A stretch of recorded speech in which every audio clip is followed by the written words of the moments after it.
So, so the topic which I have selected is the tectonics of the Himalaya, its limits and geometry. Ashwini, Yes, next sir. slide. Next Yes, slide. sir. Yes, sir.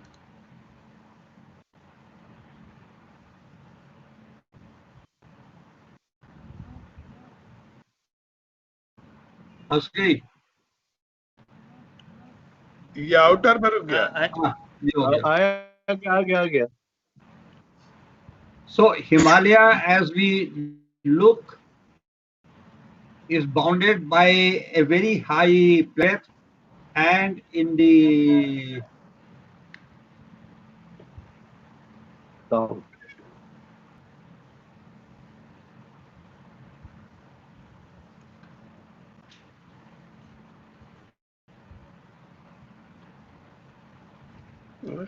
Hello. In the text box, it says Sir has left the conversation for physics class. Maybe muted. ये हो गया. Professor Jan, we cannot hear you. Ashwini has to join. Yes, sir. Yeah, that's okay. So the Himalaya is bounded by a very high plateau in the north, that is Tibet, and in the south by the peninsular shield. Though the contact between the shield and the Himalaya is concealed by the Indo-Gangetic plain. Next slide. Yes, sir. The Himalaya, as we know, is the highest and possibly the youngest mountain range, which has uplifted episodically since early Cenozoic and is undergoing uplift even today. Seismically and geodynamically, it is still active. Next. Yes, sir. So the topic which on the tectonics will cover, it can incorporate many other disciplines of geology and geophysics like stratigraphy, structure, geochemistry, geophysics, paleogeography. But this presentation will incorporate many approaches so that we have an overall glimpse of the Himalaya, because I wanted this presentation mainly for the students, and hence this will cover geology and tectonics and some recent developments on geology, tectonics, geophysics, exhumation, and geochronology, which I would like to emphasize because of its implication to so many things in the Himalaya. Next.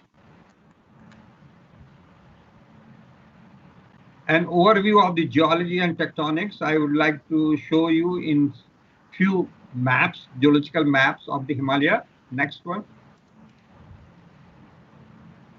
This is an overall map of Himalaya, and hence the question arises, what is the limit of the Himalaya? Now, when we try to define the limit of the Himalaya, we have to keep in mind two aspects. One is the geomorphological limit and another is the geological limit. The two do not they do not coincide with each other. Geomorphologically, the Himalaya ends at Nanga Parvat in the west and Namcha Varva in the east. Though geologically, we find that many geological units of the Himalaya, they extend beyond that in Mishmi Hills and little bit in Myanmar. Hello. आइए उसमें आइए हैं, आइए अब क्या करें उसका, उसे बीपी सिंह से पूछो.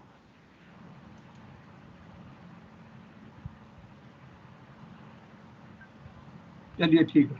Then, so I have started and I am in the lecture now. In the west, one goes into Pakistan, where lots of units extend into Pakistan, as we see in Salt Range and Tirthar and Suleiman ranges. By nomenclature, we call this part as the Indian Himalaya, like Kashmir Himalaya subdivided into Kashmir Himalaya, Punjab Himalaya, Nepal Himalaya, Bhutan Himalaya, Arunachal Himalaya, so on and so forth. But in Pakistan, many people call them as Pakistan Himalaya. The second thing we should like to emphasize here, that many people have extended the units of the peninsular shield, like the Aravallis mountains, the Bundelkhand, the Vindhyans, Vindhyan supergroup, the Munger and Shillong Massif in the Himalaya. Now, I want to emphasize that these are the cratons, shield, like for example, the Bundelkhand shield, and hence when we call it a Bundelkhand craton, it has its own status. So it cannot extend into the Himalaya as a craton, but the rocks may extend. So there is a difference between the extension of the rocks in contrast to the extension of the units. Say, for example, the Aravalli Mountains. I would not extend the Aravalli Mountains into the Himalaya, but I would like to extend the rocks of the Aravalli Mountains into the Himalaya. Say, for example, the Vindhyan Basin. Vindhyan Basin of the rocks may extend into the Himalaya, as we will see, but not as a basin as such. So these units like shield, platform, and the mountain ranges, they have got their own status in contrast to their extension in the Himalaya as rock units. The next one. Ashwin? Yes, sir. Yes, sir. I have changed, sir. Is it visible, sir? Yeah. Now this is the detailed map, geological map of the Himalaya between East Namcha Barwa in the east and the Nanga Parvat in the west. So I have defined its overall limits, but the most important aspect is that where is the limit of the Himalaya in the north? The Himalaya and its rocks do not extend beyond a suture zone, which is the boundary between the Indian plate to the south with the Asian plate to the north. And this boundary is called as Indus-Sanko suture zone. So the limit of the Himalaya is to this ITSZ, where all the units which are exposed to the south, they terminate and do not extend beyond the ITSZ. ITSZ extend beyond these two bands, what we are called as by Wadia as the syntextual bands, into Mishmi Hills and here into the Khuzestan Arc. Next one. No, sorry, let me complete this part. To the south of this, we have various units which can be traced right from extreme west to extreme east. Starting from southern part, we have the Indo-Gangetic plains, the sub-Himalayan foreland basin, Cenozoic sub-Himalayan foreland basin, the lesser Himalayan units of Proterozoic and early Paleozoic rocks, which have been seen by this green and gray shades. Then we have the metamorphic belts of the higher Himalayan crystallines, shown by brown as well as pink color, and these are intruded by the Cenozoic and Paleozoic granite bodies. And to the north of these higher Himalayan crystallines, are the Tethyan sedimentary sequence, which are the remnants or the indicative of a vast Tethyan ocean to the north. Many of these units are covered by the metamorphic nappes of the higher Himalayan crystallines, and hence the lesser Himalayan sequence are exposed into these windows, the Kishtwar window, Kullu Rampur window, and for that matter, even the lesser Himalayan sequence here also make windows, but the complete closure of the rocks can be seen even in the Arunachal Himalaya. Now this Kishtwar and Kullu window are the complete perfect windows, whereas the others are, you can call them as half windows. The problem arises in the correlation of these metamorphic belts because they show different metamorphic grades in the north in comparison to the south. But we'll see more detail and the new work which shows their correlation in a probably more lucid manner. Next one.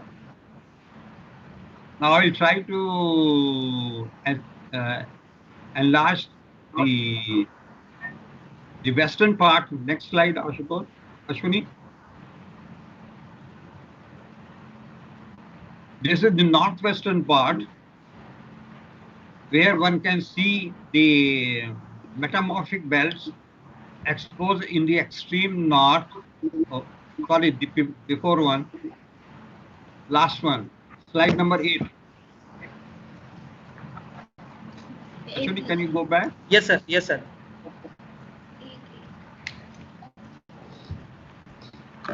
Is it visible, sir? No. It has gone beyond. This is slide number 10. I want yes, sir. number 8. Okay. Okay. Yes, sir. Also, can you make it full screen? Can you make it full screen? Can you make it full screen? अरे सिंघवी साहब थोड़ी problem हो रही है. Yeah, that's right. Now here you will see that there are 3 metamorphic belts. The extreme northern one is the Somrari crystallines, which is very significant in the sense that this is the only belt which records the acrogites and the ultra high pressure rocks.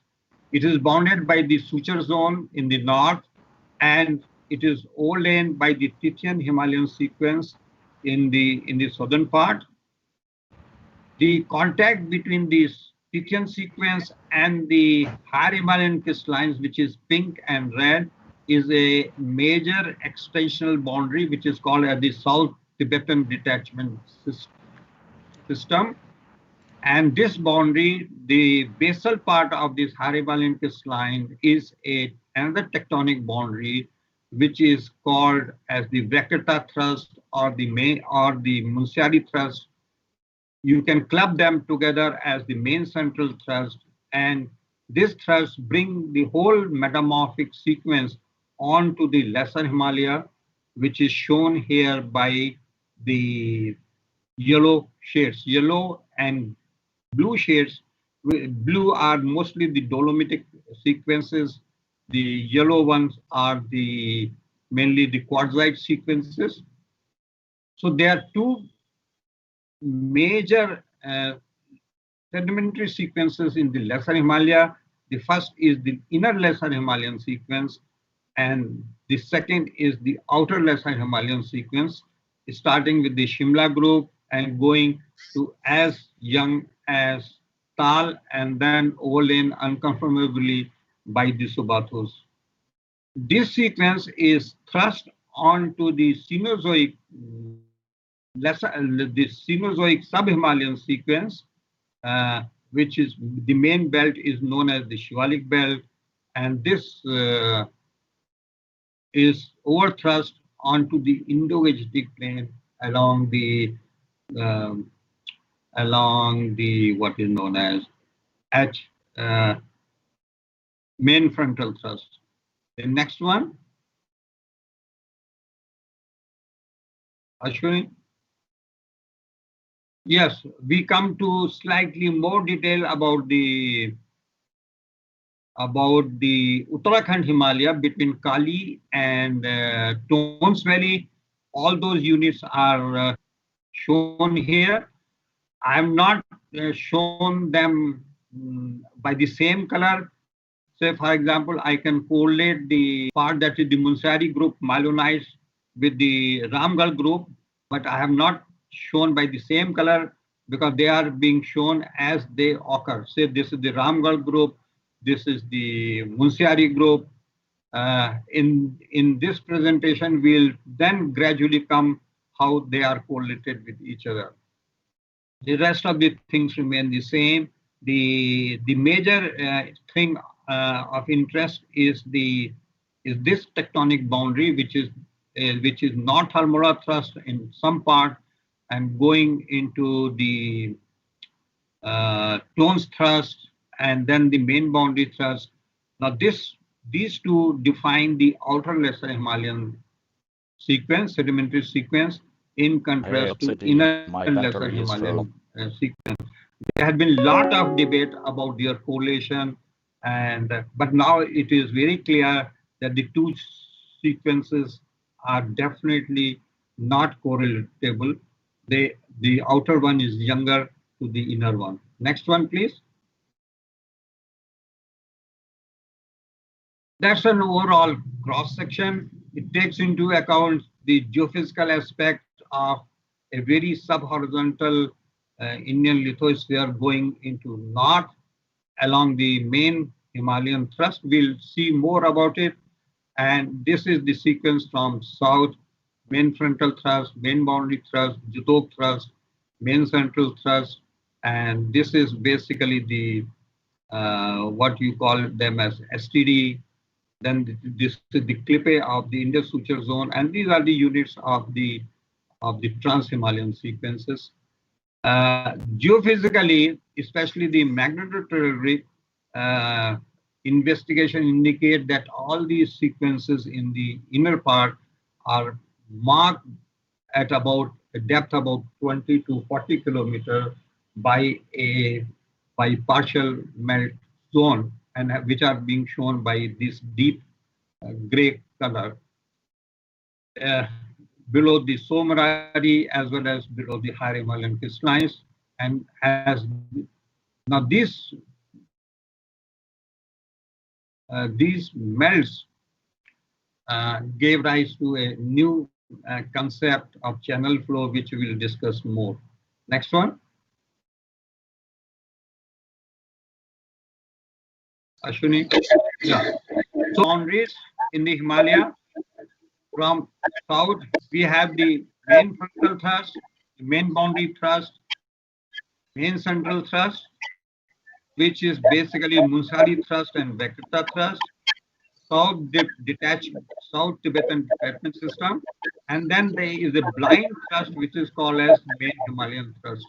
We'll see some of these, not all, because if we take all of them, then probably it will become very lengthy. So we'll take main central thrust, South Tibetan thrust, and the main Himalayan thrust somewhat in detail. Next one. Yeah. Sir, is it possible to use a pointer? I'm using that, but I do not know whether it is visible or not. No, it is not visible to us. Actually, when I was supposed to. Okay, that's all right. I understood. Actually, that becomes the problem because I'm using the cursor, but Ashwini is controlling the slides. I don't have any control on the slides, unfortunately. Okay, that's fine. Yeah.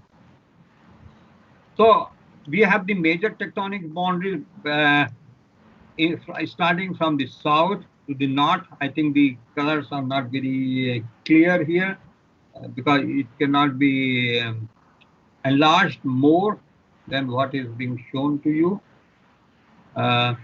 Here we are dealing with the main frontal thrust in the southernmost part, then the main boundary thrust, and then the red lines are the part of the main central thrust, and this STD which is written is the South Tibetan system. which separates the Tithian cover from the higher Himalayan crystallines.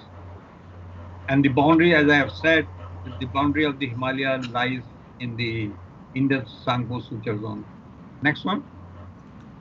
How some of these thrusts look like, the main central thrust. Of course, in literature, we find that the main central thrust is taken as a zone of very high strain, but that is not the case everywhere, because at some place in Bhagirathi Valley, along the outermost part, that is the Munsari thrust, we have a porphyritic granite gneiss, where you can still see the megacrystic feldspars showing very little deformation, in contrast to their intense deformation in the Alaknanda Valley, where you find they are showing asymmetrical organ. And this is what happens with the metamorphic sequences within the MCT zone, that you are dealing with very beautiful top southward, showing southward shear sands with SC fabric. Here you see both SNC fabric as well as the asymmetrical organ within the MCT zone, and this is the one which shows beautiful SC fabric as well as C dash fabric here. All of these show a shear sense which is top to the southwest or top south. I'll call them as top south. Next one.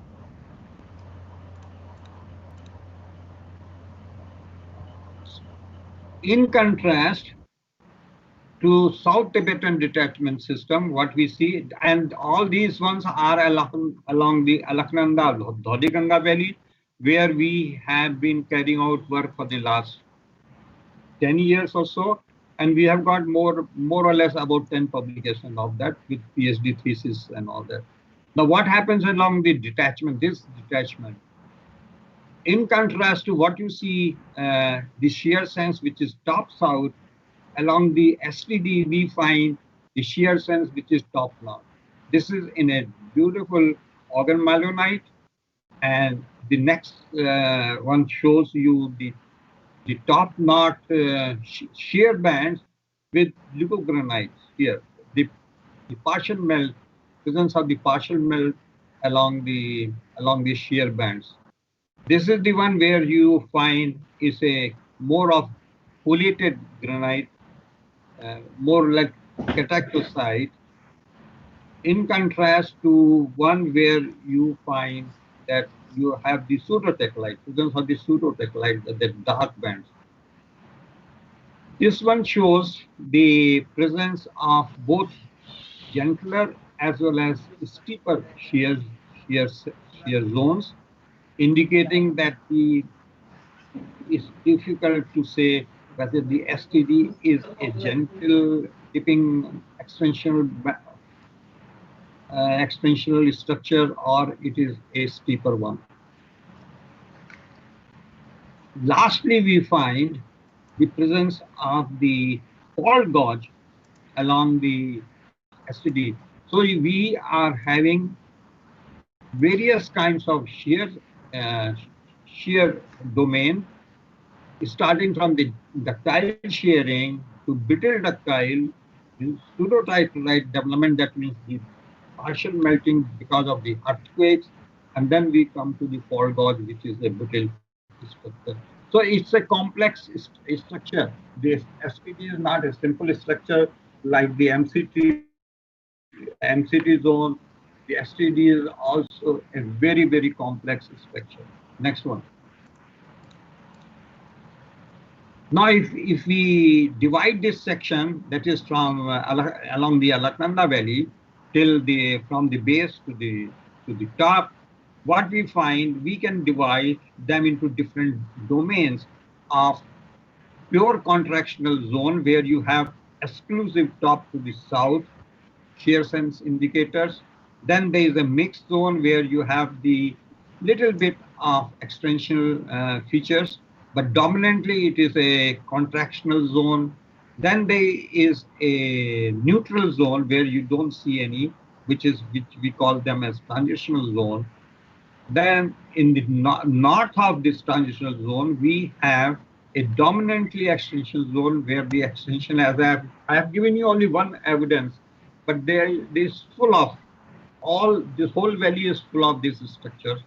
And in the north, we have the dominant structure, extensional structures, and then we have the pure extensional zone in the north beyond the STD. So the whole thing is divided into these domains, and this has a very wide implication regarding the model which one should propose for the evolution of the higher Himalayan crystallines and as a consequence of the Himalaya. Next one.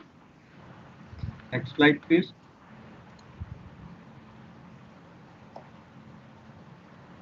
Ashwin? Yeah. Yes, sir. Yes, sir. Yeah, okay. The next feature is the main Himalayan thrust, which has been demarcated geophysically based on the magnetometric investigation in many sections. And what you find that this main Himalayan thrust is not a uniform gentle dipping structure, except in one or two places like Himachal, where one finds that this is a gentle, uniformly dipping. But otherwise, it has a flat and ramp type of geometry, like the one here. This is very typical in Uttarakhand here, where you see a beautiful ramp like the one here. Sometimes you may have a single ramp, otherwise you may have multiple ramps like in Western Arunachal Pradesh or in Kashmir.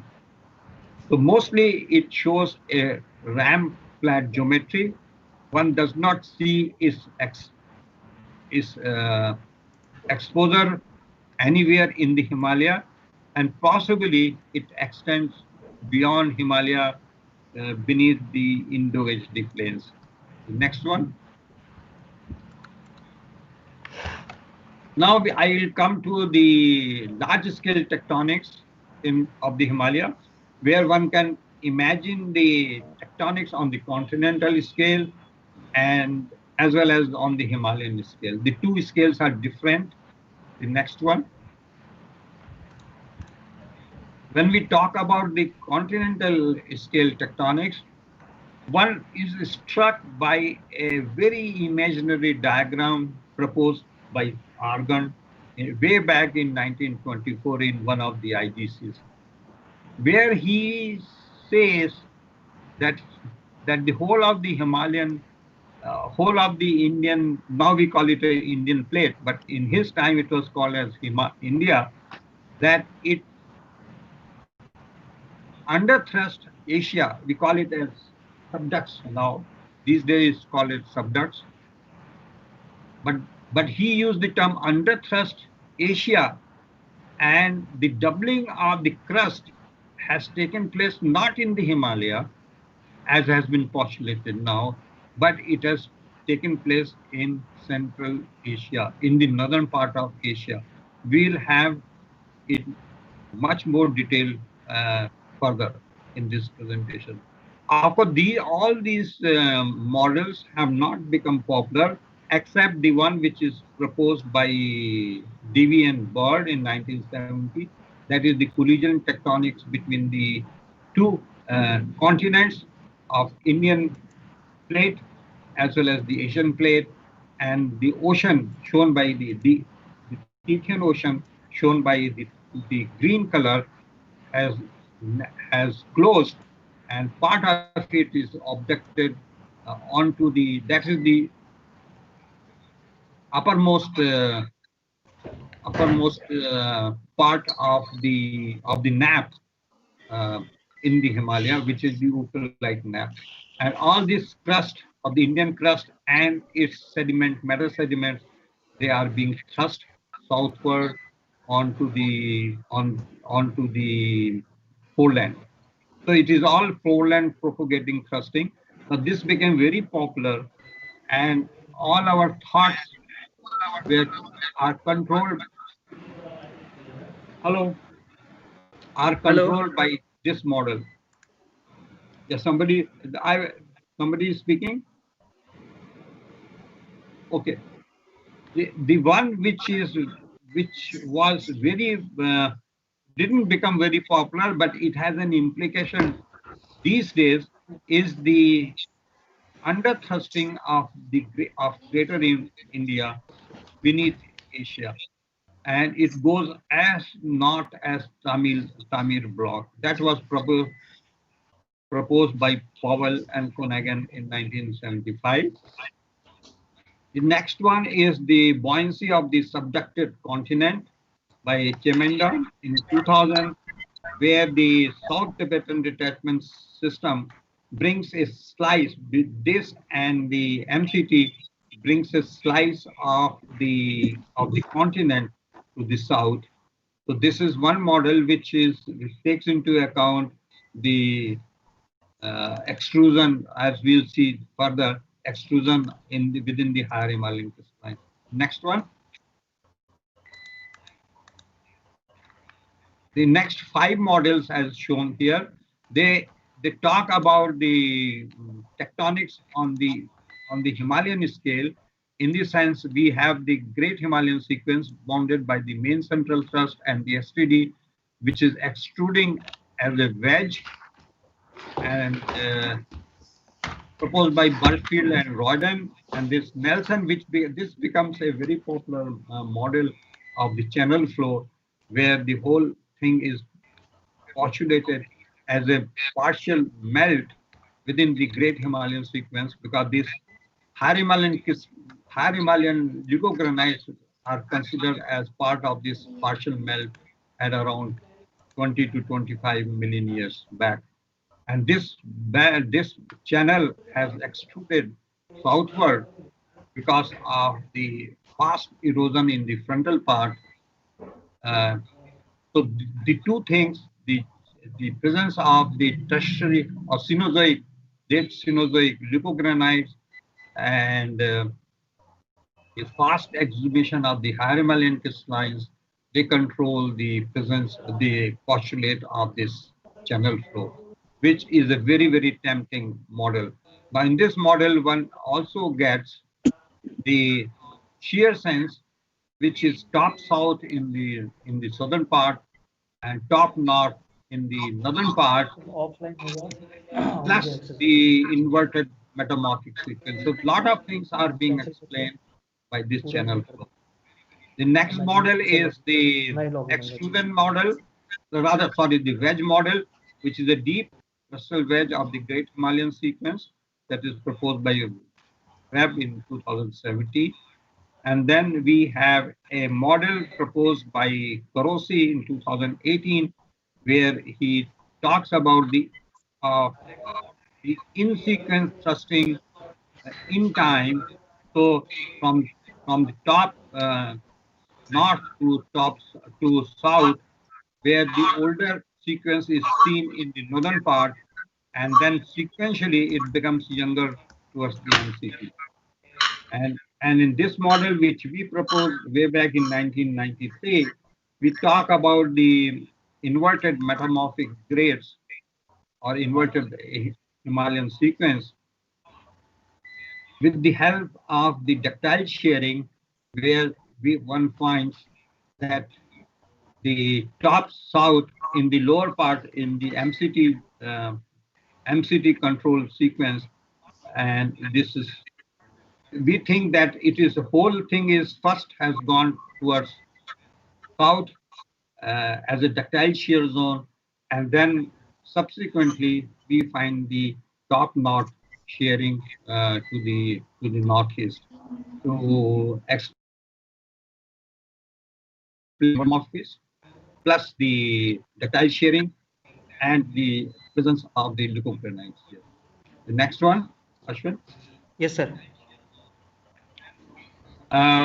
This model is try to explain the presence of the Tethyan sequence, so-called Tethyan sequence. Otherwise, you find that the outer Lesser Himalaya remains largely unfossiliferous, except in the uppermost part, that is the Tal sequence, where some Cambrian or Ordovician fauna has been discovered.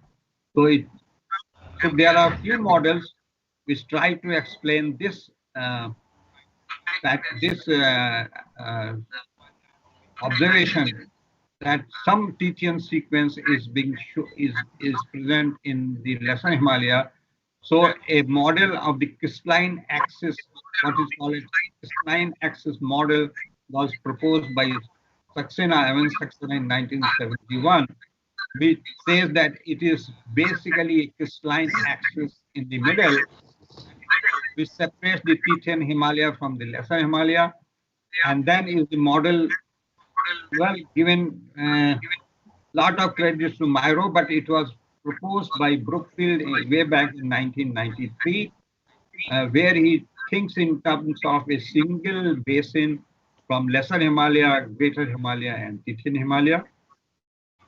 Then then we have a DSLS model of 2003, where it's called an accredited terrain model, where the sequences are being accredited. Some of them are from the unknown places. Say, for example, the Lesser Himalayan and Greater Himalayan sequences, their places are unknown, but they are being accreted onto the Indian plate or the Indian continent here. The next one. Well, this is one which is, I think I can skip that part. I think I can skip. Can you go to the next one? The next one. Ashwin, change next slide. Next one.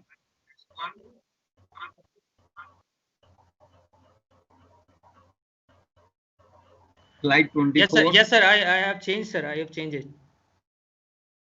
Yes, sir. Yeah. Okay, next one.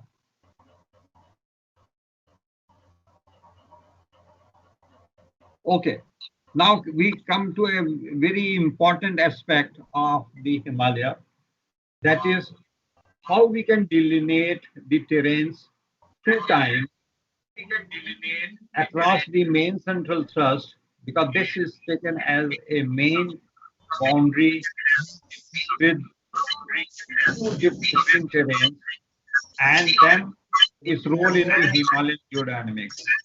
And in this case, the two things have been applied.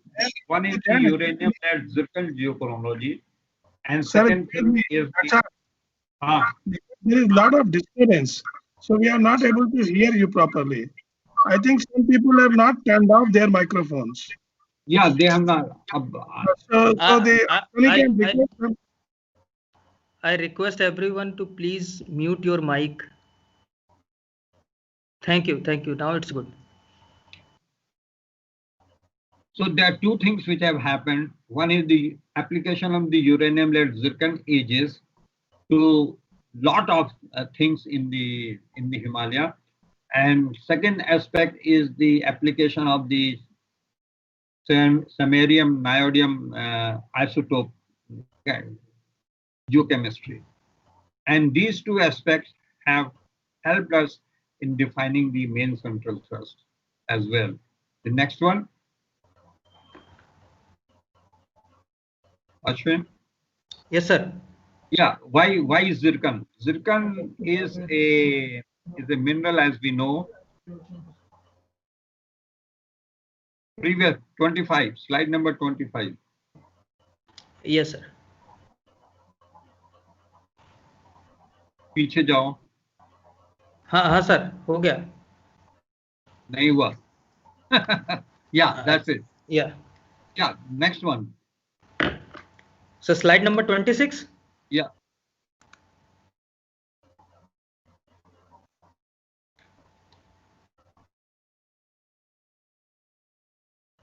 Hello. हाँ, नहीं हुई change.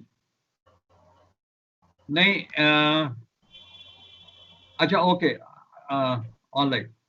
Now what has happened that this zircon being a very robust mineral and does not get destroyed so easily. Not so easily. It does not get destroyed at all because of the very high extreme metamorphism, magmatism, so on and so forth.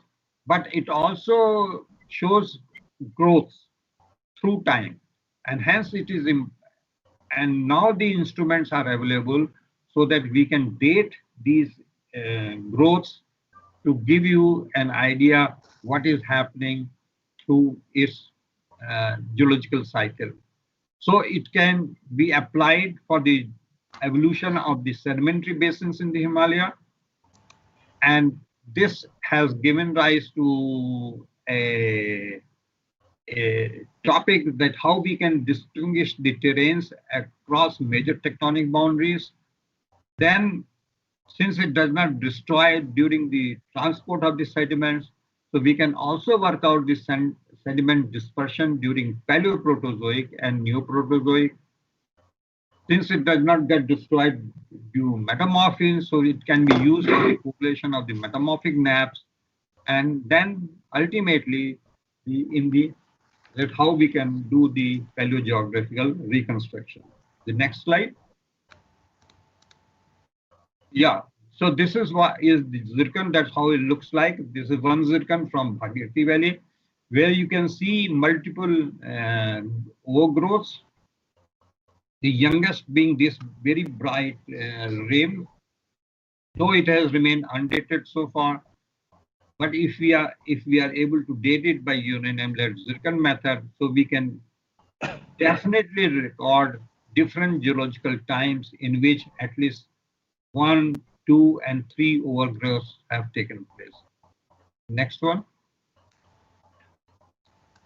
One exercise which we have done and is being published, slide number, yeah, that's along the Alaknanda Dhauliganga Valley. There are 20 samples in which the zircon have been dated, both detrital as well as magmatic. The magmatic zircons are dated from the main central thrust zone, where I have shown you one of these slides where you see the beautiful megacrystic granite gneiss or megacrystic malunite. And the rest of the samples are used for the SMND, not dates, but the SMND characters, niobium characteristics. And what we get is, actually, I will show you the geology also. This is part of the Lesser Himalayan sequence with the quartzite, the dolomites, and this is a clippe of the metamorphic nappe here. This is the MCT zone with malunite, a piece of the Lesser Himalayan quartzite, and this is again a okay. So this is the lowermost part, what we call as the Munsari thrust, and then this is the Vakrita thrust. If you recollect, and those who have worked, say for example, H.P. Srivastava, he will put the MCT around here. So was the case with the hymen cancer, but subsequently it was shifted to Vakrita thrust, and now Vakrita thrust is considered as the main central thrust. And why it should be considered as the main central thrust, it will be clear from this work.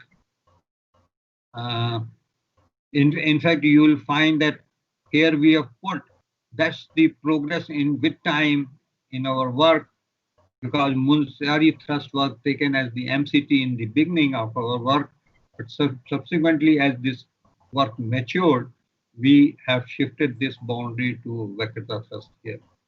This is the 3 metamorphic sequences: Joshimath formation, Suraithota formation, Bhatkund formation, and this is the STD separating the Titian sequence from the Great Himalayas. So this whole sequence, these 3 formations are being grouped into the higher Himalayan crystallines, or you can call it as Vaikuta group or Great Himalayan sequence. Next one. That's the cross section where these samples, there are 2 samples from the Tethyan sequence, 5 from the main central thrust zone, 3, 8, and 10 samples from the Great Himalayan sequence, and 2 samples from the inner lesser Himalaya, and 1 sample from this Bajnath Klippe. And then we would like to compare this data with what has been called as the lesser Himalayan nappes, metamorphic nappes, which Shimla and Chandpur group here, and this is what is called as the outer lesser Himalayan sequence, and this is brown one is the part of the Almora group, and this is the part of the Garhwal nappe. So this is the Almora nappe and this is the Garhwal nappe. So I think this is a section where many people from many students and faculty have worked in this part from BHU. Next one. The data is on about 933 grains. So this is part of the inner lesser Himalaya, that is Verena quartzite, where we find mostly the Paleo-Proterozoic detrital ages. There's nothing younger to it. Of course, we have older zircons available, detrital zircons available, but nothing, there's no new Proterozoic zircon ages available here.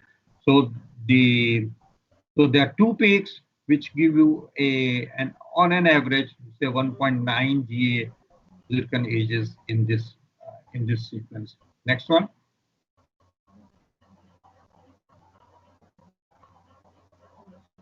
In the MCT zone, if that was detrital component, but this is magmatic component from 5 samples from the main belt of MCT zone, and this is 1 sample from the Klippe of the MCT zone, and you see that the ages are again the same 1.9 GA roughly, but this is all magmatic. These are all magmatic zircons. So the difference is that 2 being of this nearly the same age, there may be some difference, maybe about 30 to 40 million years. Probably the inner lesser Himalaya may be younger, but I think it is difficult to resolve that difference.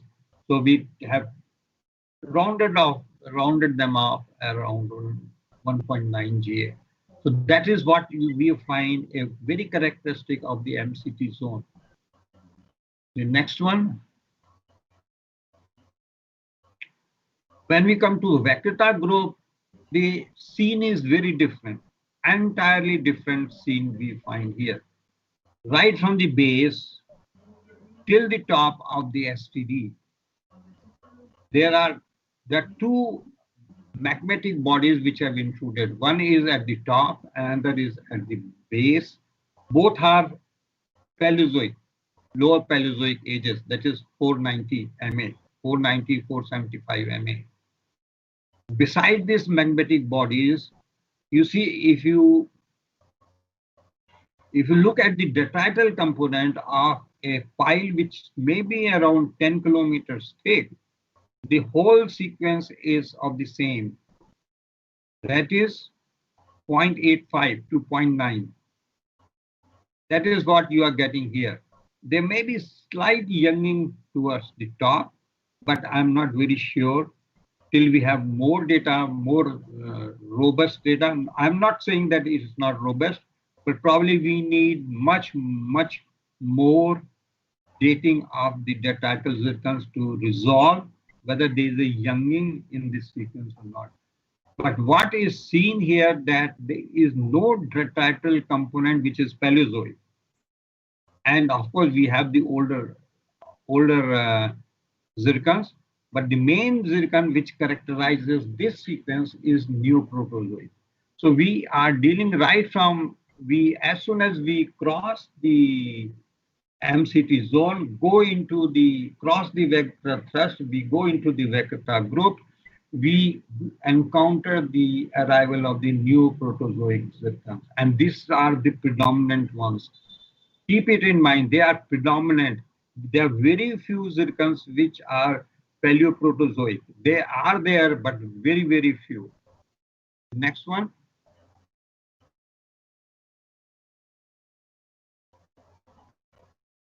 Next slide, please.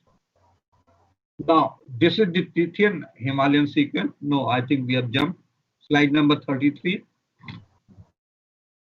Yeah, in the Tethyan sequence, what we find that there are only two samples. I do not say that this is a very extensive dating, but we have got only two sequences. Now here, what we find that there is a presence of a Paleoproterozoic group, but they also presence of the Paleozoic zircons. See here, 5666 or 483. So these are the detrital component which are present in the lowermost part of the Tethyan sequence. So it appears that these are being derived by the erosion of the Paleozoic granitoids which were present in the vector group of rocks.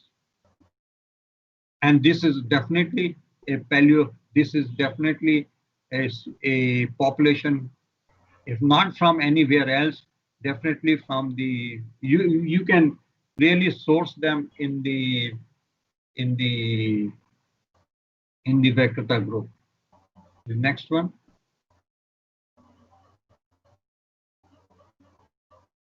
(34).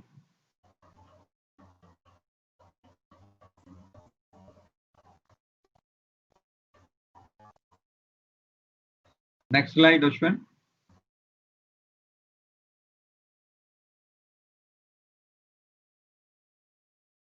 Yeah, okay.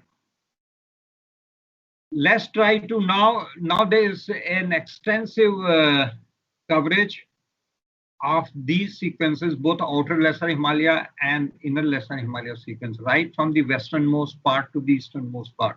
When I'm talking westernmost part, I can take it up to Kulu Rampur window, and in the easternmost part, there are in Arunachal Pradesh. See what is happening here. Right from Berinag, Rotgara, Damta, Berinag again, there is lot of work which is now being carried out. Shumar Formation, Daling Shumar Formation. This is from from Darjeeling Hills, Bhutan, and this is from Arunachal Pradesh. See, there is a very consistent pattern. You know, you're dealing with a Paleoproterozoic population. You are dealing with a 2.5 GA population that is mostly Neo-Archean population, very few. I'm not saying very prominent, but what is prominent is this Paleoproterozoic population. And we do not have anything like Neoproterozoic here. So what we found in Alaknanda Valley, that holds good for the whole of the Lesser Himalaya, for the whole of the inner Lesser Himalaya. Please. Of course, we do not have our own data from the outer Lesser Himalaya, though we have the mounts prepared. But what is seen from the published data, if we plot them stratigraphically right from the Mandhali to the uppermost part, that is the Tal group, we find that there is a younging from 0.95 to 0.25 ME. So this green arrow indicates the younging of the zircon population in the outer Lesser Himalayan basin. And there is no problem as far as the stratigraphy is concerned. Unlike the inner Lesser Himalaya, where there is a problem of tectonics, so on and so forth, but here there is absolutely no problem. In addition to that, you have some 1.8 GA, that is Paleoproterozoic and Neo-Archean zircons available, which were the same as in the inner Lesser Himalaya. But in the outer Lesser Himalaya, the most beautiful aspect is the presence of 0.95 to 0.25 MA zircon. There's not Ga zircons, and there is definitely there is a younging trend in this part. The next one.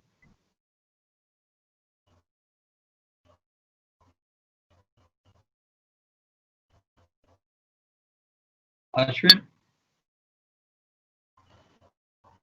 Okay, this summarizes our data from Alaknanda Dhauliganga Valley.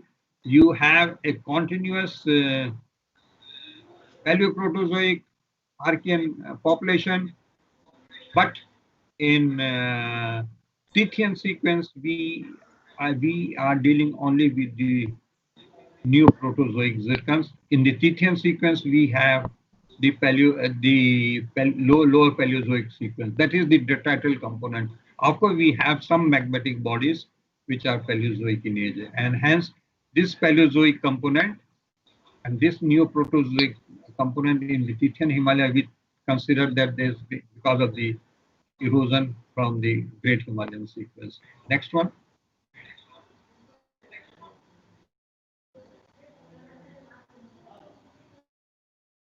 Okay, next one. I think there may be some repetition. I think there may be, yeah, okay, not repetition. Now that so far we did not consider the metamorphic nappes. Now, if we consider the metamorphic nappes, then we have a very interesting story coming out. Say, for example, Great Himalayan sequence, the Jutoks, the Tethyan Himalayan sequences, especially the Great Himalayan and Jutoks. Say, for example, here they have the same story. The Great Himalayan sequence and the Jutok, there is always a controversy regarding the correlation of the Jutoks and the Great Himalayan sequence, but you find that it's nearly the same. The Great Himalayan sequence has not only in Satluj Valley, not in Alaknanda Valley, Dhauliganga Valley, but everywhere, including the Satluj, of Garhwal. This is the earlier data. So it's not that our data is wrong. Then we have the data from Nepal, Bhutan. Everywhere we find same 0.9, that is Neoproterozoic population, which goes through and through. And then we have a population of the, in the Jutoks, we have some data set which shows that there is a Paleozoic component coming in. This is what is happening in the outer lesser. This is for the comparison, outer lesser Himalaya, and this is the inner lesser Himalaya. The next one.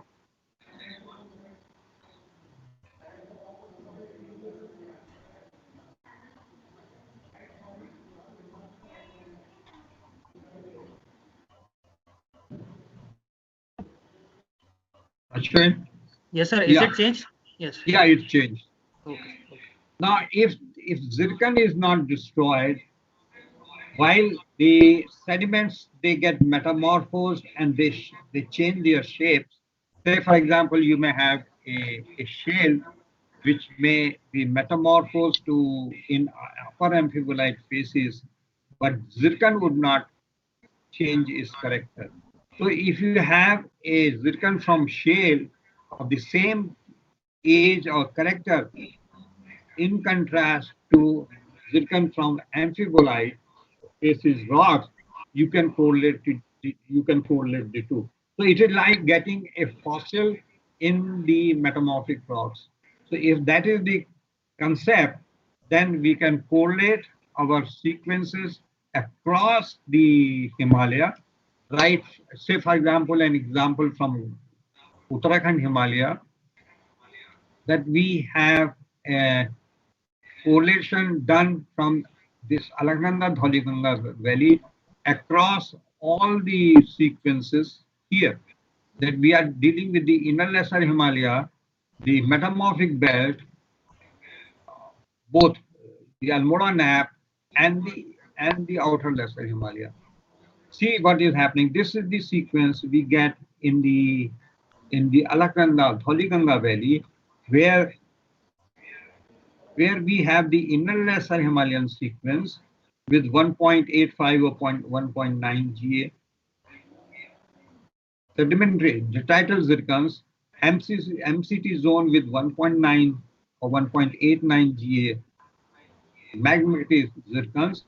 Then this is the whole Great Himalayan sequence, which may be about 10 kilometers thick, with Neoproterozoic zircons with few Paleozoic granite bodies, and this is the Tethyan sequence with 0.45 GA zircons. Now, if we correlate this with what we get in the Ascot Bajnat Nap, the Almora Nap, the Ramgarh Nap, and the outer lesser Himalaya, plus the one thing very important, there is a single age from the Bhimtal volcanic, not volcanic, the quartzite, Bhimtal quartzite. And see what is happening. This lesser Himalayan, inner lesser Himalayan sequence get extended to outer lesser Himalaya. That is, you have 1.86 zircon present in the Bhimtal quartzite. And what you get in the MCT zone 1.9 GA, Almora Bajnat Nap, the basal part, same 1.85, Almora Nap, Ramgarh, this is the Ramgarh Nap, Almora Nap, same belt. So you can correlate the two. Now, this is the correlation. It is basically, it appears a physical extension of this MCT zone to extreme south as Almora Nap. So Almora and then in Ramgarh Nap. What happens above? In the Great Himalayan sequence, we have the Ascot Bajnat Nap, where the detrital zircons are not being dated so far. I wish somebody does it. But in Almora Nap, there is one age which is 0.81 MA, 0.81 GA within from the Almora Nap metamorphics, and this is included by your the lowermost Paleozoic or latest Neoproterozoic granite bodies. What happens in Almora, in Ramgarh Nap? Same thing, 0.88 detrital zircon or 0.80 detrital zircon from the Ramgarh Nap. So you find that this Ramgarh Nap, the Almora Nap, the metamorphics of this, I'm talking about the metamorphics.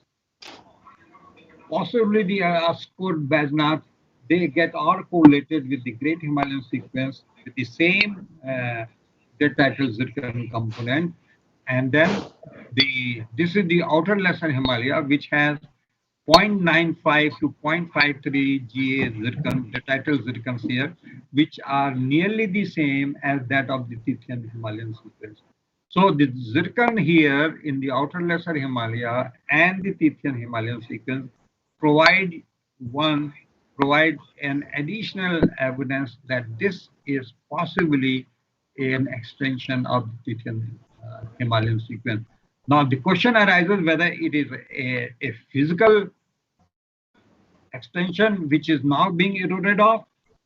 If that is the case, one should be lucky enough to get remnants of these in these metamorphic naps.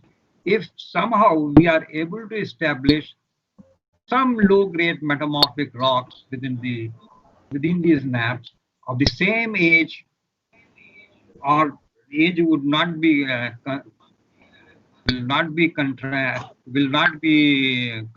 But if you are able to establish that they have the same detrital zircons as the Tethyan sequence, I think we have a very strong case to establish that the outer lesser Himalaya is nothing but part of the extension of the Tethyan Himalayan sequence.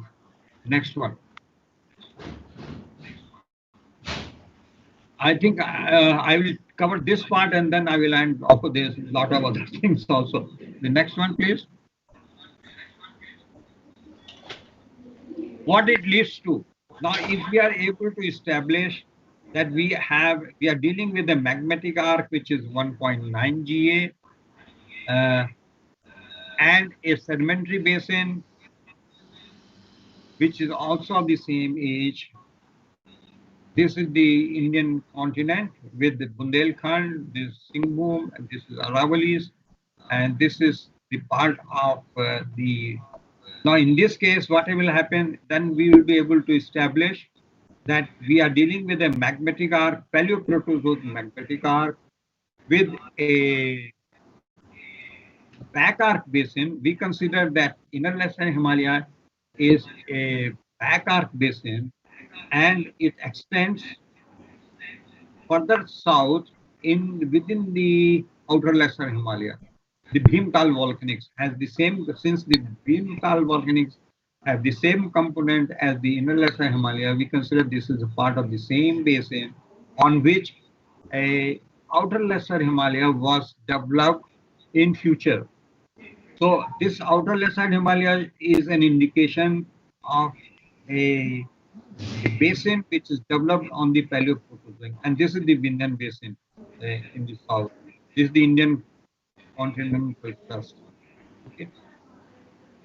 The next one, which shows you the paleogeographical reconstruction during the Neoproterozoic. Next one, Raju. Yes, sir.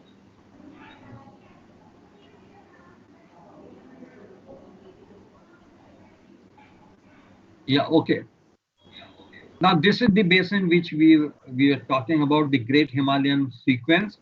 We consider that this was deposited in a basin which has been called as the Great Himalayan Sequence Basin, with numerous granitoids which are dated at Neoproterozoic. So these are the dates of Neoproterozoic magmatic bodies within this basin.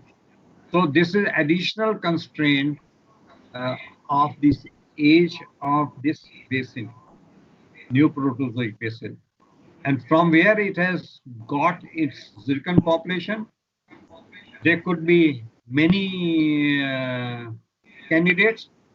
One of the candidates is a magmatic arc which was in existence in the north. This was proposed by Spencer because it has the is of the view that it is the same population of zircon as one finds in the Great Himalayan Sequence, with the same niobium isotopic characters. That is correct. Is value is minus 13, minus 13 to 15 minus 13 to 15. That is the value of this. In contrast to what you get in the Paleoproterozoic, which is in fact minus 25.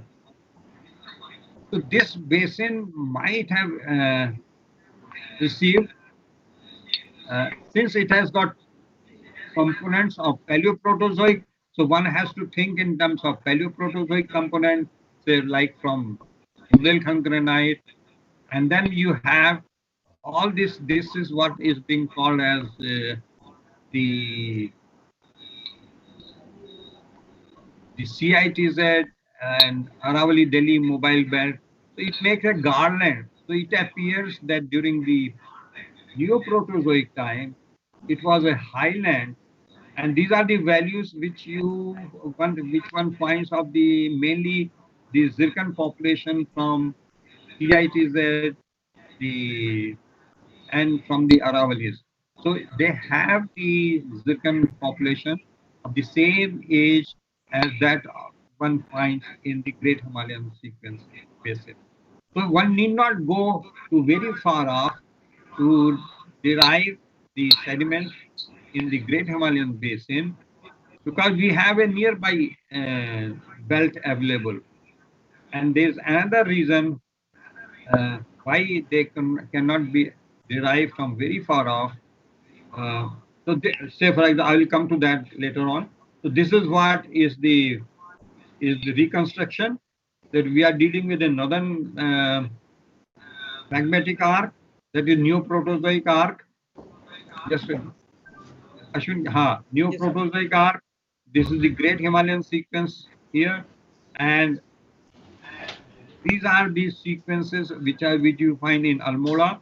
This is in the outer lesser Himalaya, and this is all being derived from the CITZ and Aravalli Delhi Fold Belt. This is what we think is the postulate. Next one. So there are postulates that many of these, that's the basin which has been, this is the belt which is in the Rodinia assembly here, and this is the orogenic belt shown in 1.3 to 0.85 GA, and hence this means that there was a highland here, and it's possible that this highland was eroded off to give you the sediments here. The next one, yeah, one of the postulates which was by Marrow, and which I think we are critical of that, is that, you know, they have shown that all these sediments in these basins were derived by rivers which have flown from very far off. Say, for example, Eastern Antarctica.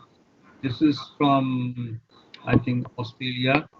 This is Africa, Congo, and so on and so forth, crossing all the Archean basins, Archean crust here. Say, for example, if you take a river system crossing the whole of the South India, then that river should have a very large population of the Paleoproterozoic zircons, which we don't have in our here. We don't have in the Great Himalayan sequence. So we think that this postulate is probably not correct.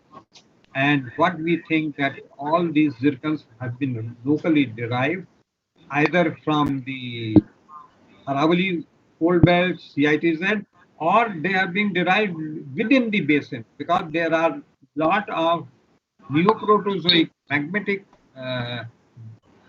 rocks available within. Of course, there are very few. They cannot cover.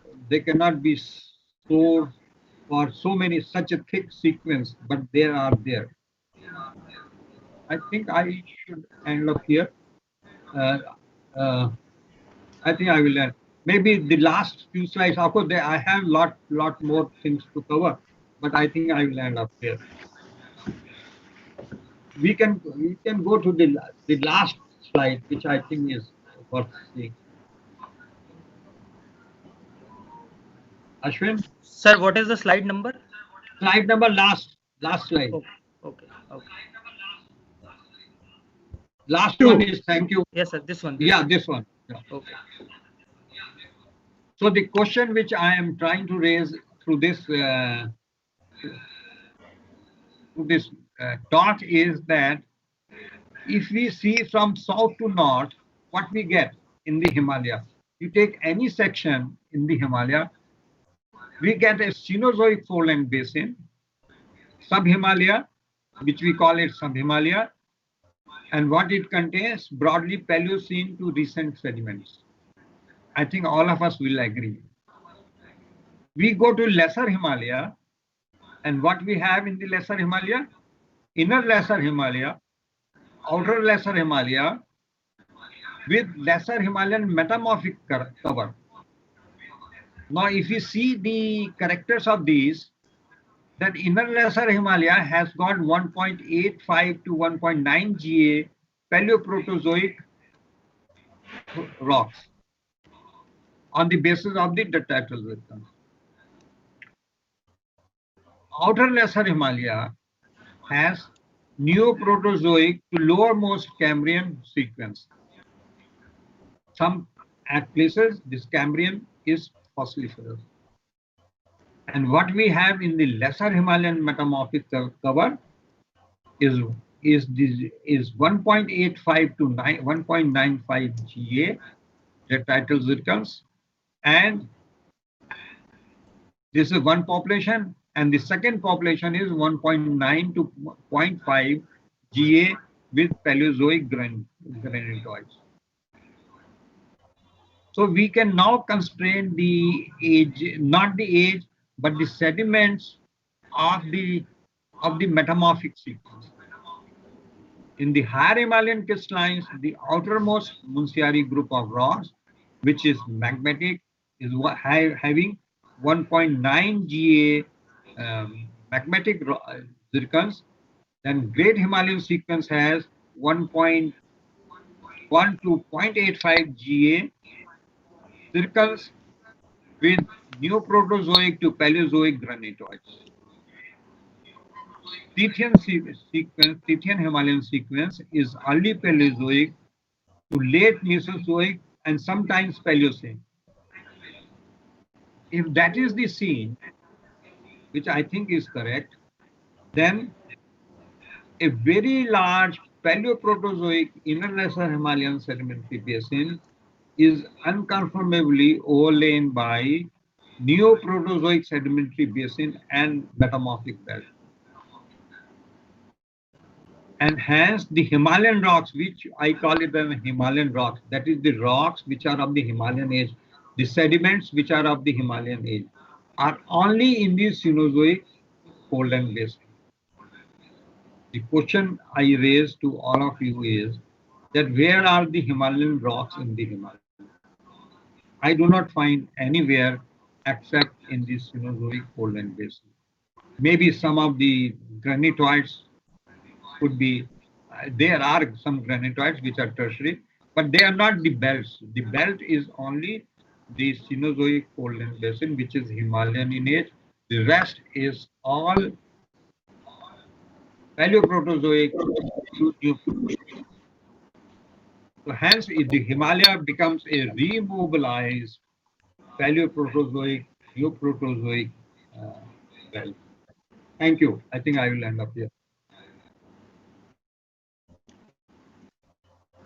Thank you, sir, for your informative lectures on Himalayan tectonic and its geometry. And I hope everyone have enjoyed that. Despite some technical issue, we have completed this session. So now I would like to ask students if they have any questions. Yeah, they you can are all ask. welcome, depending upon how hungry you are. I am ready. Yes, sir. I think you can close this slide. Yes, sir. Yes, sir.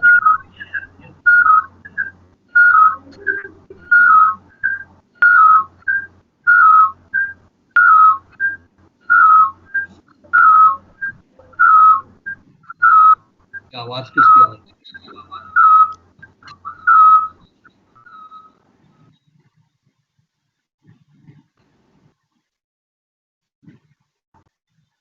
So anyone has any question, please ask. Yeah, you are most welcome. The more you ask, I would be very happy. Hello, sir. Hello, sir. Hello. Hello. Hello. Yes, yes, please. Hello, sir. This is Dr. Shandy Banerjee. Yes. Sir, this is Dr. Shandy Banerjee. I'm working as an assistant professor in the geology department. Where? It's here in BHU. Okay. Sir, I have a couple of questions regarding the presentation. But for at the outset, I would like to thank you for your excellent presentation. Sir, in the Dhauliganga section that you have shown, sir, is it possible that the subvertical zone represent out of sequence thrust and not the original South Tibetan detachment, which should be gently dipping? I'm not very sure whether it is out of sequence. It could be out of sequence, but it is superposed onto. It's a very localized one, and it will not change its tectonics. The tectonics is controlled by the earliest tactile shearing, which one finds in very rarely one finds in one or two exposures, where it is a moderately dipping, shear zone. Okay, sir, it could be possible that it is a new splay of STD, or it is simply I cannot say representing in the sense that some. the two. Yeah. I cannot say because the two exposures are separated by 30 kilometers, the strike distance. Acha, okay. So I cannot say that. But what I Yes, can sir. think Sir, my of, second. Yeah.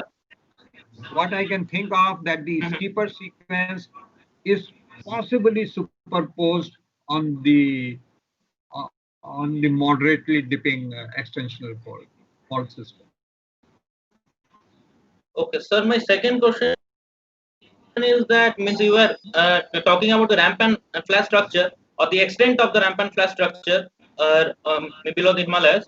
And sir, in your view, means how far the ramp and flat structure has extended below the Indo-Gangetic plain? And sir, if it is means extending below the Indo-Gangetic plain as well, so sir, is it possible that it has actually means also thrusted up the Bundelkhand granitoids in the frontal part of the Himalayas, It could be. I do or not it know. has some connection with the north? Yeah, yes, sir.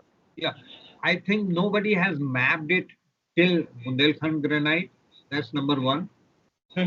Number two, the main frontal thrust, that is the one which separates the sub-Himalaya Cenozoic belt and the Indo-Gangetic plain. Some people take it and link it to the main Himalayan thrust, right? But I do not know whether it is an exposure of the main frontal thrust. I think nobody talks about the southernmost extension. Number one. Number two, its exposure onto Right, the sir. surface. Okay, sir. Actually, I have seen both Bundelkhand granitoids and the granitoids of Lansdowne clippe, I would say, and they look remarkably similar. Yeah, I've also seen in the California Basin and Range province. They also look same. Okay. So Yeah, sir. physical appearance does not have any sense, any meaning. Quartzite of Right, sir. Right. Definitely, sir. quartzite of Vindhyans look the same as the quartzite of the inner lesser Himalaya. Right, sir.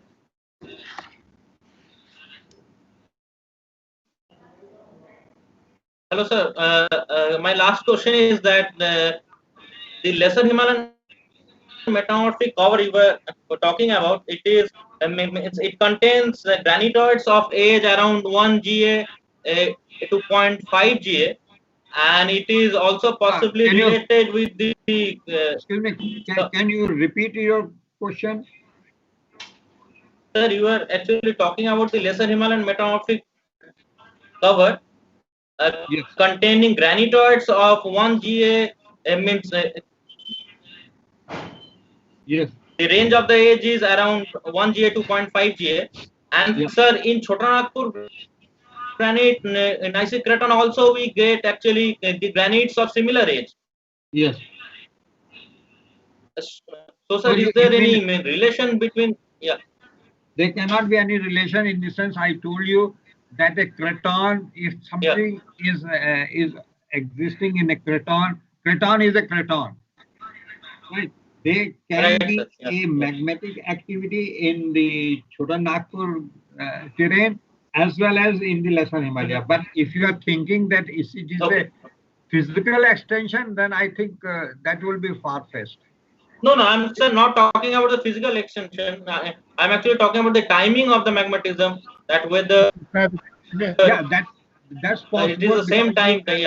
Yeah, you have granitoids of say for example 500 MA in the Himalaya. Himalaya is full of 500 MA granitoids, and you also have in South India in Kerala terrain 500 MA granite bodies. So that does not mean that it's the extension of the Kerala terrain to Himalaya. No, sir. The second part of the question is that actually these granites of Chotanagpur granite gneissic complex, they have been correlated with the amalgamation of rhodinia. That's possible because you can have such granitoid activity anywhere related to rhodinia. Okay. Okay. Yeah. Say, for example, your 500 ml Okay, sir. Thank you, bodies are correlated with the breakup of the Gondwana.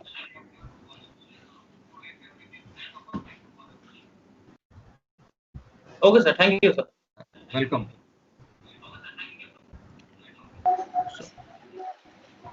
Good afternoon, sir. This is Priyank.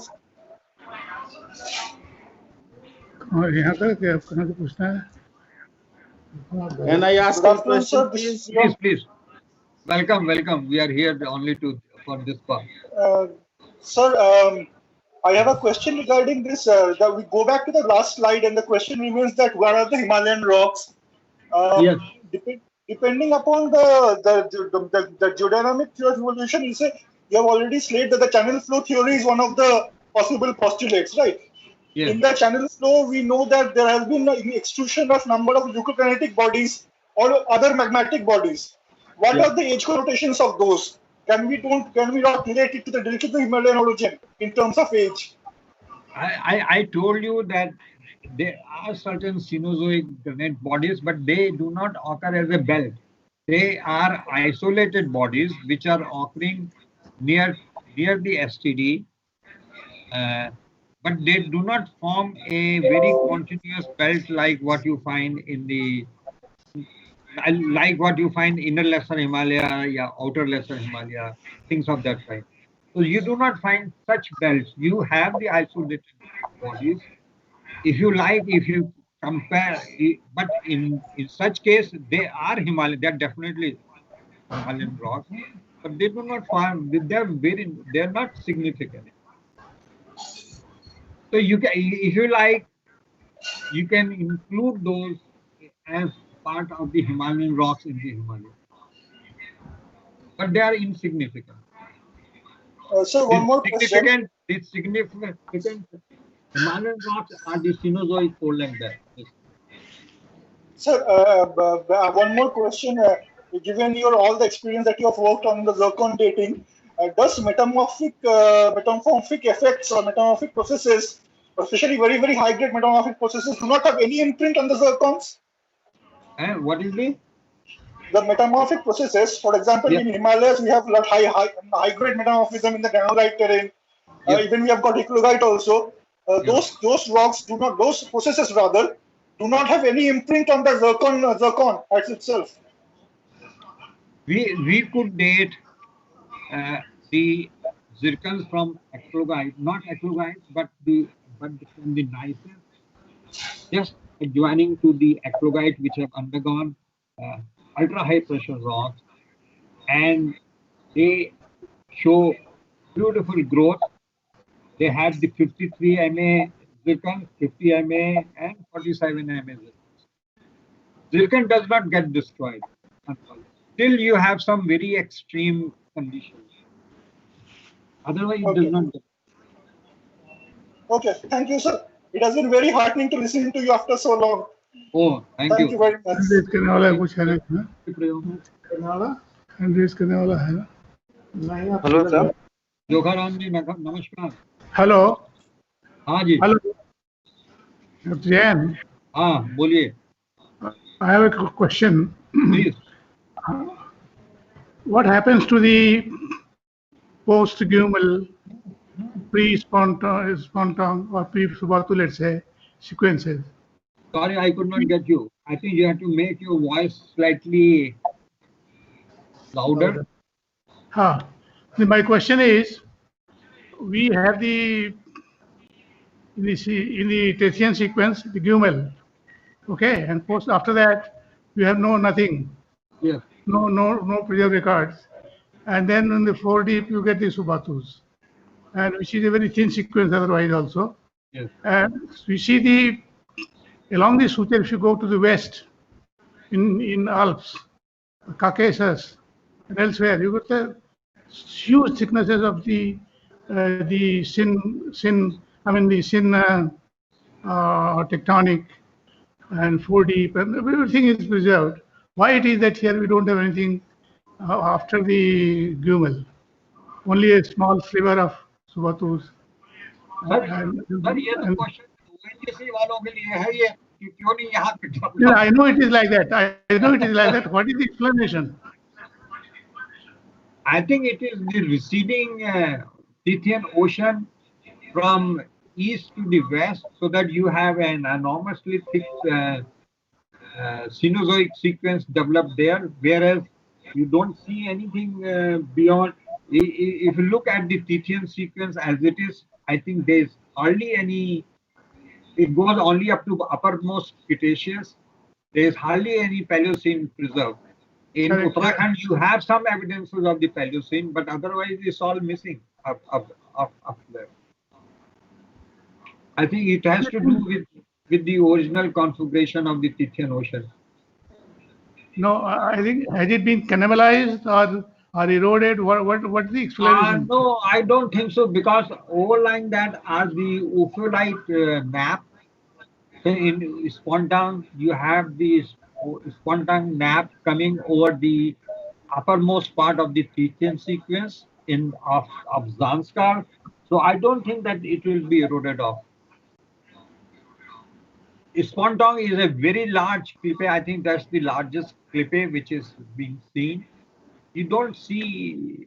I think it's the original sedimentology. It's the original depositional pattern.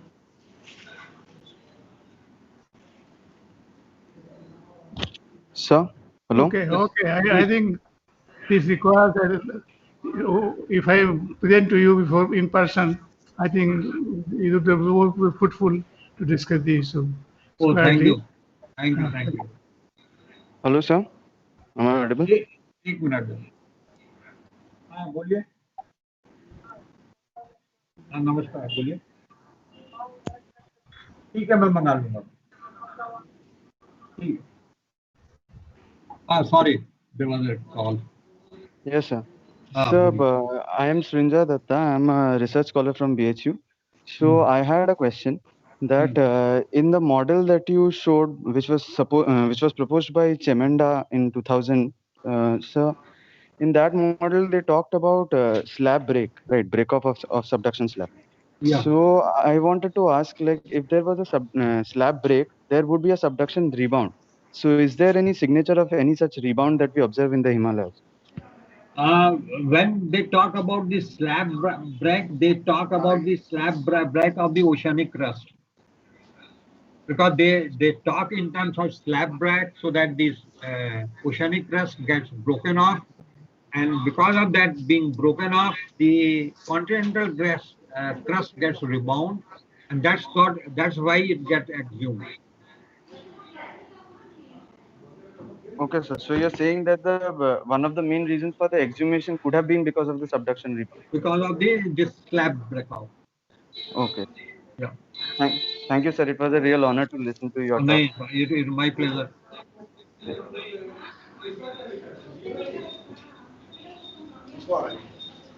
Anyone else who wants to ask anything? Yes, I want to ask one question. I'm Yupi Shukla. हाँ बोलो भाई Yes, sir. Shukla ji वकान Sir, बोलिए namaste. Sir, नमस्ते namaste. नमस्ते Sir, my question is that whatever information is given in the talk, it starts with the Paleoproterozoic and ends with the Neoproterozoic, because we are dealing with the zircon either found in the sedimentary sequences or in terms of from where they are supplied. My question is that how this information is feasible to understand the real dynamics of the Himalayan uplift. Yeah, उसके I think you have to call me again for that for the uplift of the Himalayas. Okay, I had lot of material for that, but then it was going beyond time because of some difficulties in the. I think we lost lot of time. Otherwise, I would have given you that part also. Sir, okay, sir. My second and the last question, that we have the Tethyan sequence, where we have the thick pile of strata, and also deep marine system is represented in the form of the Duimal sandstone. The setting of the inner Lesser Himalaya and the outer Lesser Himalaya is similar, that they were the embedments coming from most probably from the west. If Yeah, how come it is same? For example, yeah, how come because the inner lesser Himalaya and outer lesser Himalaya are the same? yeah, that's what I'm going to say. That nowhere in these basins we have the deep marine facies. All the Yes, time it is a shallow marine facies. yes. And similarly, we have in the Tethyan sequence, except that there we get the deep marine stuff in the form of the Kumul sandstone. Human Now, man. Hello, that is yeah, Cretaceous. yeah, that is Cretaceous. Yeah. Now, Otherwise, if the whole of the Paleo Mesozoic sequence of the Tethyan is all shallow. yeah, it's all shallow, but Yes. we do have the deep marine representation in that Tethys Because and of the coming of the suture zone. Let me put because it of that the way. because of the deepening of the basin, basically under the compressive setting. Then Yeah, why but thing? why it is happening? Because of the incoming of the suture zone. Yeah, in That's it. coming of the Yes. suture zone, that the basin was deepening. In fact, Yes. the basin was deepening, going below 4,000 meters. Yes. In case of the inner sedimentary belt and the outer sedimentary belt, the whole of the stuff is shallow marine. They also evolved under the compressive setting. Then why did not in these basins appear the deep marine system? Why it has not happened in the deep marine? I don't know. What is the controlling? I think it's all Okay. shallow marine, shallow Yeah. basins. They have remained shallow throughout their geological history, though Yeah. there had been enormously thick sequences Yeah. deposited. Say in the Yeah. outer lesser Himalaya, how many kilometers? Maybe about 3 to 5 kilometers Yeah. It sequences has very deposited. but the And the whole same, is shallow marine. but they are all shallow marine. Okay. Can Yeah. sir I ask the third and the last question? Yes. We Don't have don't extend after that. okay. I will not. I will not, sir. Please, Sir, please go ahead. we have the development of the foreland basin in the middle Miocene Yes. because of the rise of the Himalaya. Yes. Did we have such basins within the Himalaya at any time during the course of its upheaval? Where are those? That's what I'm asking. No, you tell me. Where are those? Yeah, that's what I'm asking, because here we have a foreland basin. We have a orogen in the north. There is a loading of the crust and there is a buckling of Creton because of the loading, and we have the Himalayan deep Indo-Gangetic plain. Similar situation is started after the hard collision, that we have the thrust sheets movement towards the south, we have the piling of the strata, we have the Indian Creton at the base. Why has not happened earlier? Why in the middle Miocene giving rise to the Himalayan foreland basin? I do not know. I have to ask the Himalaya. Why you were not developing the Thank you, sir. such basins in the you tell me. Of course, there had been some upheavals, say during the Paleoproterozoic or Cambrian. Say Cambrian was another episode where you had some orogenic events. But I do not know why such basins were not developed, so that you can call them as post-orogenic basins, like what you find in the Shivaliks. Yes, sir. Thank you, sir. Thank you very much. Sir, Jokhan Ram sir is asking something. Yeah. Dr. Saab, ऐसा है कि I heard your talk fully, but I didn't see any of your slides because of some problem. It was not available. Okay. So I couldn't fully appreciate what you said. I think, but it was very interesting. I thank you for that. And I fully agree with your conclusion. I kept on maintaining throughout my career as a geologist that, particularly when I was associated with Wada Institute, when chairman was Wadia Saab, or two continuous terms, that most of the rocks, they are not of Himalayan origin, nothing to do with the Himalaya. They are all sealed elements. The only spillover sediments of Suvatus, and perhaps near the suture zone, what we will have. The morass and the flesh there. So I think that's why I was mentioning to you whether they cannibalize or they are all exposed and eroded. Yeah. So it is possible for you to leave a set of your slides with Ashwin or anybody for my benefit. I think I may not have your email ID. If you can send it to me. It will be available jokhanram@gmail.com. Okay, then I will send it to you. No problem.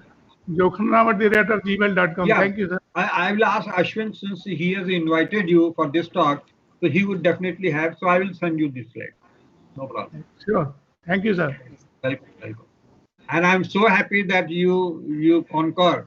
At least there's somebody in the audience who concurred my this, that where are the Himalayan rocks in the Himalaya?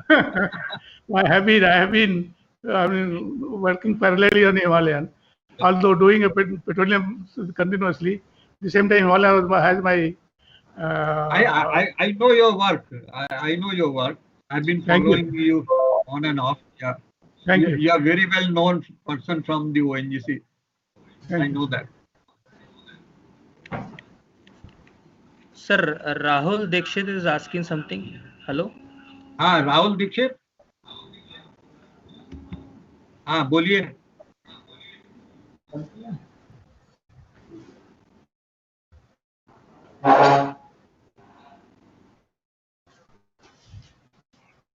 Hello.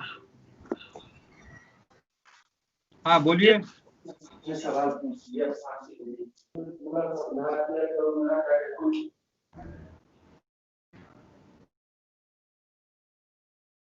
Your voice is breaking. You can type your question in the chat box.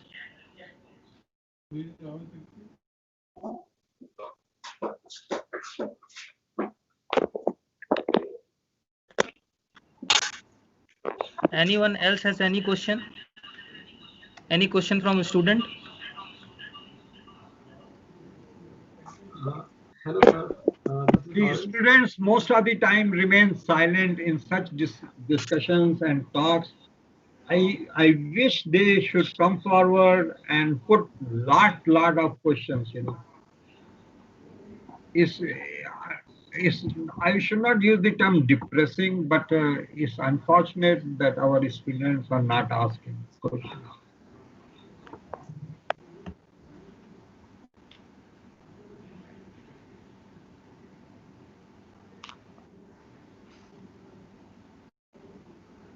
When I was preparing it, I thought that I am making it for the students so that they understand and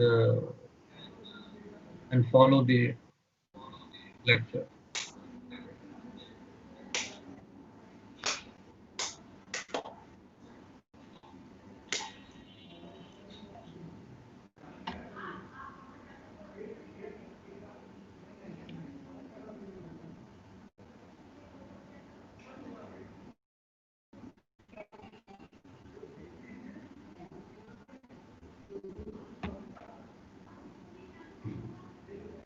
Ashwin, क्या राहुल दीक्षित पूछ रहा है कुछ?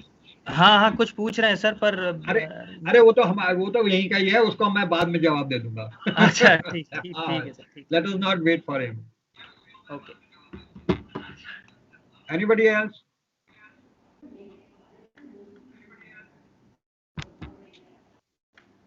So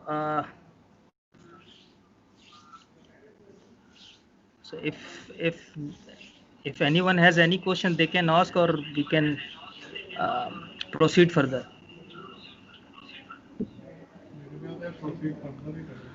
So thank you, sir. Thank you very much for your wonderful lecture on Himalayan tectonics and geometry. Now I request our head of the department, Professor BP Singh sir, to please say something. BP Singh sir. So, dear colleagues and friends and students, we listen a very good lecture by Professor A.K. Jain. He is a very renowned professor of Himalayan geology, and we listened a very good talk, and of course he illustrated many of the problems related to the Himalayan geology, and we understand the things in a very lucid manner. Particularly, he shown with the Kirpan dating that the much of the detritus was derived from the non-Himalayan region during Paleoproterozoic and the Neoproterozoic. And of course, the main detritus from the Himalaya came in the Cenozoic times when the fold-line basin that it began. So, with my experience, I must say that if we see the basement of the Himalayan fold-line basin, that is basically the Precambrian.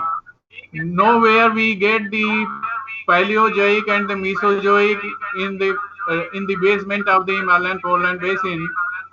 So certainly the Subathu sediments or Subathu sequences, they are different from the Tethyan sequences, and that's where we can understand this problem.